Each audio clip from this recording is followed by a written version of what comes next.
Good evening, welcome to the DBS Sports. I am Kenson Casbury. Well, last weekend we saw a thrilling completion of the Veterans in Sports Inc. Flow Plate quarterfinals. One of the teams who came victorious was the Dennery All Blacks. We spoke to coach Hendricks Constable after the game. We were determined to win that game tonight because coming from the last game when we played Central Viewport and taking that kind of beating, we went back to the drawing board. We know that we play in the Valley at home, and once we had gotten our goals up and frustrated them, I know at the end of the day the result would have been ours. After Mabuya Valley scoring that one goal, it did become a tension for us because, again, the level of officiating, we have to review it in St. Lucia.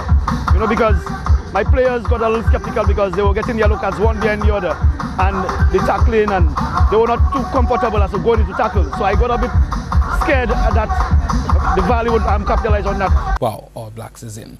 Well, at the end of the evening, CEO of Veterans in Sports Inc., Alvin Malagan, had this to say.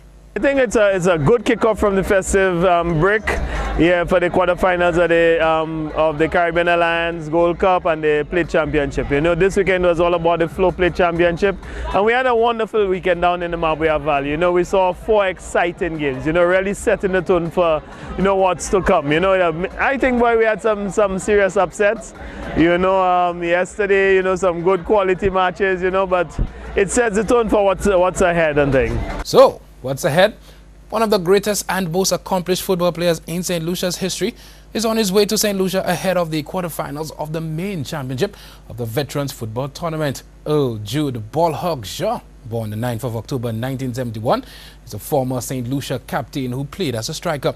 He made 21 appearances in, for Fulgueras. He made appearances in the Football League for Ipswich Town, Rotherham United, and played 5 games in the Scottish Premier League for a team named Hibernian.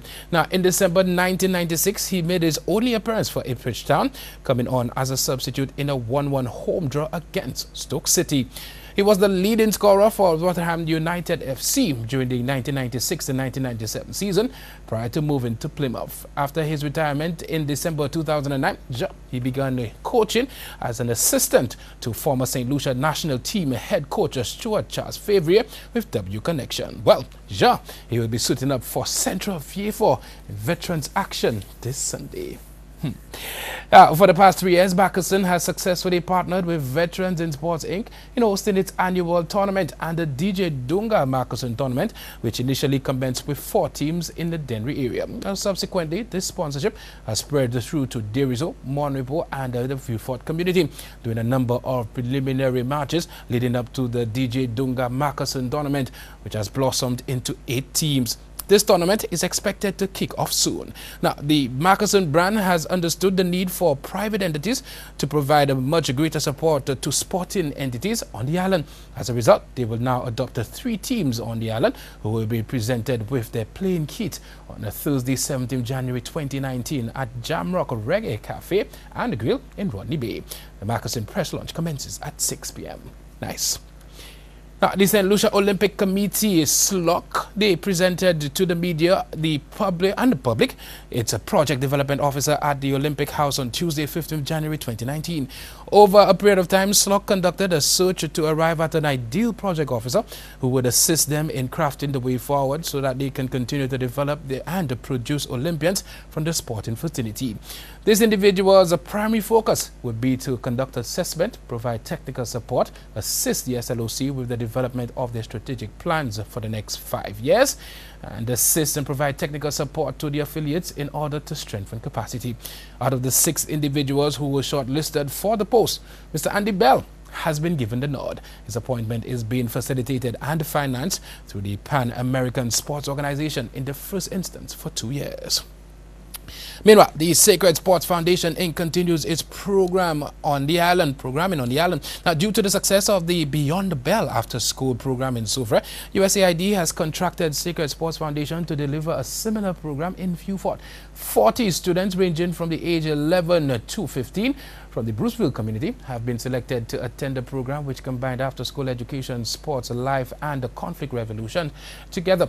This program will commence on January 22nd, 2019, and will run for 2 years.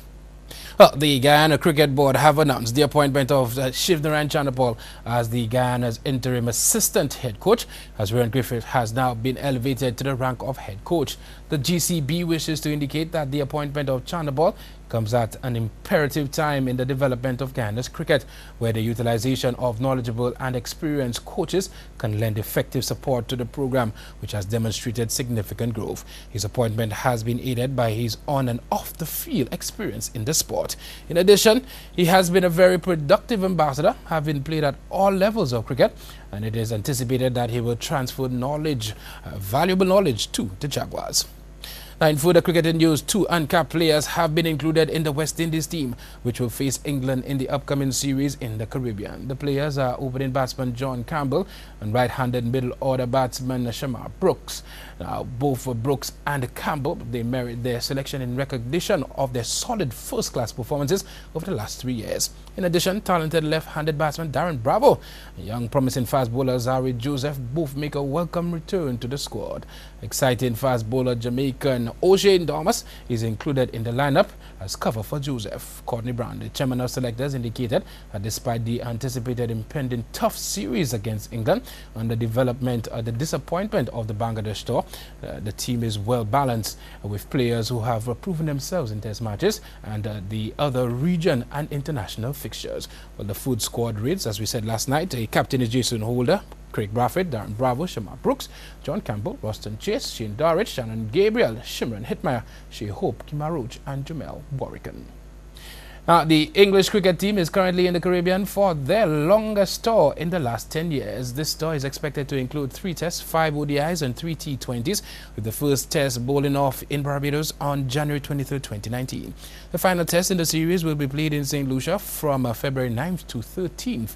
The series then returned to St. Lucia for the staging of the 5th ODI on March 2nd and the first T20 on March 2nd before culminating at the Warner Park in St. Kitts.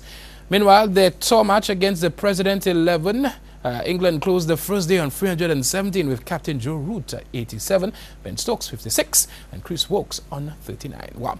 We take a break. When we get back, El Niños, the B team, they do well. They are doing pretty well in the Honorable Alan Shastney Cup. We'll tell you more when we get back.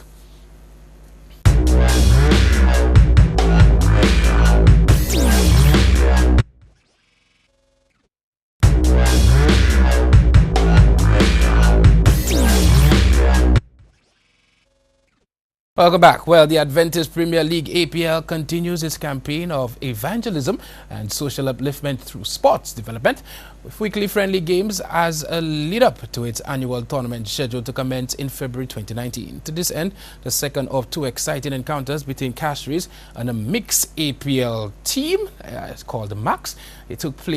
That match took place on Sunday, 12 January at the Balata playing field. Well, Max, they won the toss and elected to bat first, where they compiled 104 runs in 21 overs. George St. Maftop scored with a well-played 28 and was ably supported by Raider Rohan with an undefeated 21. Kurt Stephen was the main destroyer for Castries, picking up 3 wickets. Though Castries initially struggled in their turn at the crease, they nevertheless achieved their target, with Dino top scoring with an unbeaten 27 and Trevor Reynolds and Lance James each scoring 15. Kendrick Williams and Charles were the most successful bowlers for Max, picking up 2 wickets each. Matches continue on the Balata playing field on Sunday the 20th from 2 p.m. Now, on Tuesday, 15th January 2019, the Ministry of Youth Development and Sport Grosley After Schools Cricket Program continued with another very productive cricket development session at the Darren Sammy Cricket Grounds. The program, which is geared towards assisting young aspiring male and female cricketers in developing their overall cricketing skills, is gradually fulfilling its objective.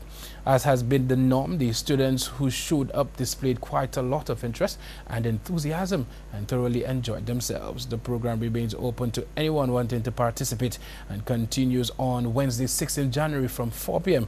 at the Darren Sammy Cricket Grounds.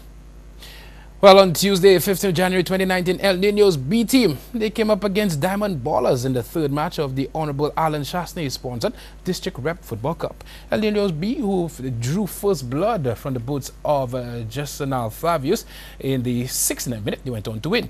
They went on to cement their position with a goal from Brent Willie just on the stroke of the final whistle. Well, matches continue on Wednesday, 16th January with Lionheart. They come up against Lacoville FC at 4 p.m. That match was played earlier today.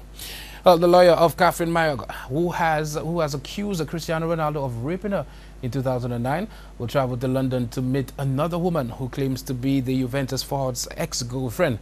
Now, Leslie Slover says he has spoken to British model and reality TV star Jasmine Leonard, who says she dated Ronaldo 10 years ago and has offered to assist Mayorga's case against the Portugal captain. Ronaldo, 33, denies American Mayorga's claims, and his legal team says he has no recollection of meeting Leonard. Leonard appeared on Celebrity Big Brother, and earlier in January, the 33-year-old targeted Ronaldo with several social media posts, but has since deleted her Twitter account.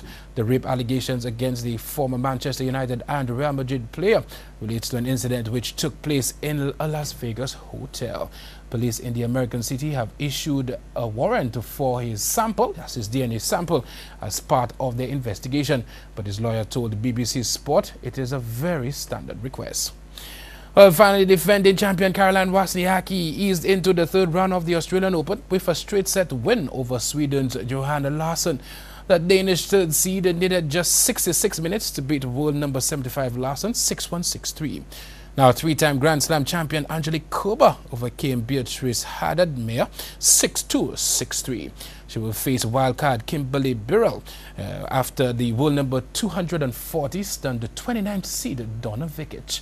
The Australian 20 beat Croatia's Vekic 6-4, 4-6, 6-1 to reach the third round of the Grand Slam for the first time. Well, our sport, TBS News continues after the break.